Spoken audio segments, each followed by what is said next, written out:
कैसे हो आप सब।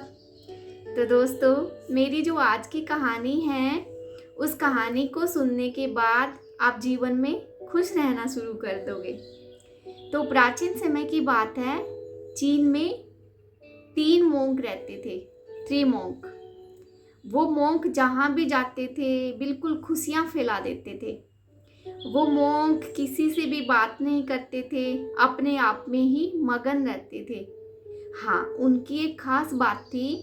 वो जहाँ भी जाते, जिस गांव में, नगर में, उस गांव के बाजार को ढूंढकर वहाँ के बीचों बीच खड़े होकर वो इतना ज़ोर से हंसते थे, इतना ज़ोर से हंसते थे कि उनको वहाँ की जनता, लोग जो है घेर कर खड़े हो जाते थे और वो भी धीरे धीरे उनको देखकर हंसने लगते थे।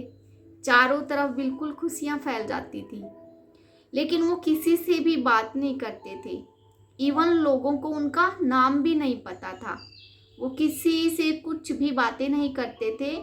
लोग उनको अपने घर पे इनवाइट करते थे खाने के लिए, पीने के लिए या किसी और राज के सामान के लिए, लेकिन वो कहीं भी नहीं जाते थे।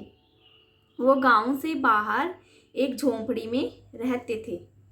धीरे धीरे टाइम बीतता गया और वो जो ओल्ड मोंक थे, वो जो मोंक थे वो ओल्ड हो गए, बूढ़े हो गए धीरे धीरे। अब कुछ टाइम बीत जाने के बाद उनमें से जो एक मोंक है उनकी डेथ हो जाती है, वो मर जाता है।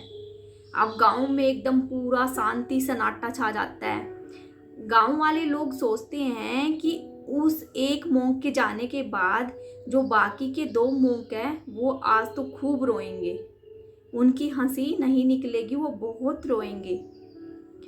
अब लेकिन गांव वाले जब वहाँ पे पहुँचते हैं तो उन्हें देखकर आश्चर्य होता है कि वो जो डेड बॉडी है वहाँ पे रखी हुई है और उसके पास बैठकर वो जो मोंक थे, जो 2 बाकी के मोंक रह गए थे, वो खूब हंसते हैं उसी तरह से जैसे वो हंसते थे अपने हर रोज।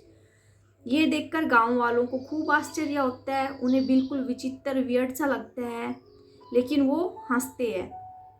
तो गांव वालों, जैसे कोई इंसान मर जाता है तो चीन में एक रस्म होती है कि उस इंसान के पुराने कपड़ों को निकालकर उस इंसान को नए वस्त्र पहनाकर ही उसको जो भी है उसका दाह संस्कार किया जाता है। लेकिन उन बाकी के 2 मोंक ने ऐसा करने से मना कर दिया कि हमारे दोस्त की इच्छा थी कि वो जिंदगी भर हंसते रहे। उन्होंने बिल्कुल अच्छे कर्म किए, उनका कभी तन मैला नहीं हुआ, ना ही उनके कपड़े मैले हुए, ना उनका मन मैला हुआ। इसलिए हम इनके कपड़े चेंज नहीं करेंगे, हम इनको इन्हीं कपड़ों में ही दफनाएंगे। तो लोग भी सहमत हो गए, लोगों ने वैसा ही किया। तो उनकी रोने की बात को लेकर गांव वालों ने पूछा कि तुम अब भी हंस रहे हो, क्यों नहीं रो रहे हो। तो उन्होंने कहा कि हमारा ये भी एक प्रकृति का ही नियम है कि इंसान आता है और इंसान जाता है। हम तीनों में यही शर्त थी कि कौन पहले जाएगा, और हम ये कहते थे कि जो भी हम में से पहले जाएगा और बाकी के जो 2 मोंक हैं वो खूब हंसेंगे। हमने जिंदगी भर अच्छे कर्म किए, आज इस कर्म को हम रो के क्यों ख़त्म करें। हमने खूब हंसे, ये भी एक कर्म है, हम हंसते रहे। और आज भी मेरे दोस्त का इतना बड़ा दिन है कि वो दुनिया से अलविदा होके जा रहा है, तो हम रो के इसको बर्बाद नहीं करेंगे। इन्होंने ज़िंदगी भर अच्छे कर्मों का संग्रह किया है। तो लोगों ने उसको दफनाना शुरू किया, उसको जलाने के लिए वो लेके गए। तो जब वो उसको चिता पर लेटाया तो लोग देखकर हैरान रह गए कि उसने अपने कपड़ों में, जो वो पुराने ज़माने में चाइनीज़ पटाखे आते थे, वो खूब सारे अपने कपड़ों में उन्होंने भरे हुए थे। जैसे ही चिता को आग लगाई गई, वो पटाखे देखते ही देखते आसमान में रंग बिरंगी रोशनी के साथ जगमगाने लगे। एक बार फिर लोगों के चेहरों पे हंसी आ गई। तो जाते जाते भी उसने अपने कर्म को नहीं छोड़ा और लोगों के चेहरे पर उदासी की जगह एक अजीब सी मुस्कान वो छोड़ गया। तो दोस्तों, ज़िंदगी में जो कुछ भी होता है वो नेचुरल होता है, हम उसको ना ही चेंज कर सकते हैं। इसलिए अपनी हंसी को बर्बाद मत करो, हमेशा हंसते रहो, खुश रहो। यूं ही क्या पता किसी की हंसी से आप हंसेंगे, किसी को हंसाएंगे तो उसका दिन बन जाएगा। आपके चेहरे को देखकर पता नहीं ना जाने कितने लोगों के चेहरे पर हंसी आ जाती है।